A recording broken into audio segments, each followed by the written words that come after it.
घूंघट एक दिल छू लेने वाली कहानी। अरे ओ रानी, रानी साहिबा सो रही हो क्या अभी तक? रानी की जेठानी ज़ोर ज़ोर से चिल्ला रही थी घर के आंगन में खड़े होकर। रानी यानी मैं। तभी मैं भागती हुई अपने कमरे से निकली और बोली, दीदी आ गई मैं। जेठानी बोली, तुम्हारा नाम रानी है, तुम रानी नहीं हो। मैंने तुम्हें रात में ही समझाया था कि सुबह को जल्दी उठ जाना, तुम्हारी मुँह दिखाई की रस्म है। मैंने बोला कि दीदी रात को नींद ही नहीं आई, जगह नहीं है और मन में थोड़ा डर था कि सुबह आँख नहीं खुली तो। रजनी दीदी हंसती हुई बोली, रानी मेरी प्यारी देवरानी, जल्दी से घूंघट कर लो, अगर माँ जी आ गई तो हंगामा हो जाएगा। मैंने घूंघट किया ही था तभी माँ जी वहाँ आ गई और करकराती हुई आवाज़ में बोली, चलो अब क्या यहीं गपशप मारती रहोगी तुम दोनों? हमने चलना शुरू किया ही था तभी माँ जी ने रजनी दीदी के कंधे पर हाथ रखा और बोली, पता है ना कहाँ से जाना है और कैसे जाना है?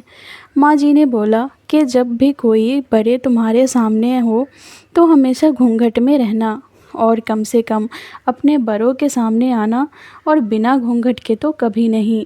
रजनी दीदी कुछ बोल ही नहीं, बस अपना सर हिलाकर हाँ में बोल दिया। मैंने भी अपना सर हाँ में हिलाया। माँ जी के जाने के बाद मैंने पूछा, रजनी दीदी आप तो स्कॉलर हो, इन सब चीज़ों को कैसे निभाते हो?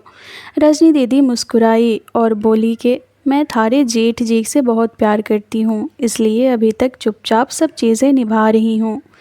मैं कुछ नहीं बोली और चुपचाप रजनी दीदी के साथ घर के बाहर वाले कमरे में जाकर बैठ गई।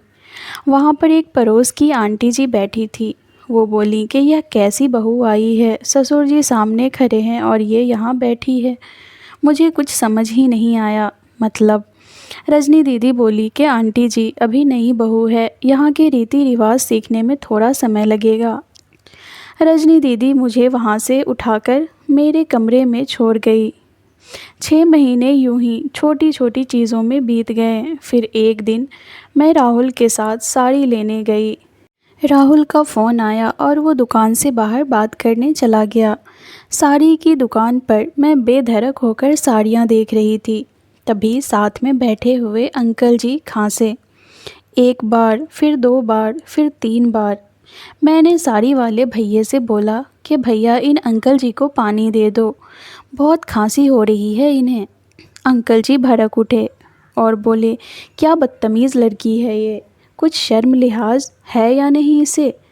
दुकान पर हंगामा खड़ा देख राहुल बाहर से भागकर अंदर आया और अंदर आते ही अंकल जी के पैर छूकर बोले, मामा जी आप यहाँ? मैं घबराकर दुकान से बाहर निकल आई, एक लंबा घूंघट करके गाड़ी में बैठ गई। राहुल बाहर आया और गाड़ी में बैठकर गाड़ी बहुत तेज़ चलाने लगा। मैंने धीमी आवाज़ में बोला, गाड़ी बहुत तेज़ चला रहे हो, कहीं एक्सीडेंट ना हो जाए।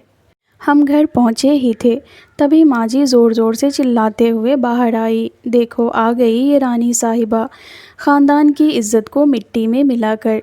तभी रजनी दीदी आई और बोली, माँ जी मेरी शादी को 6 साल हो गए हैं, मैं अभी तक मामा जी को नहीं जानती, तो ये कैसे जानेगी?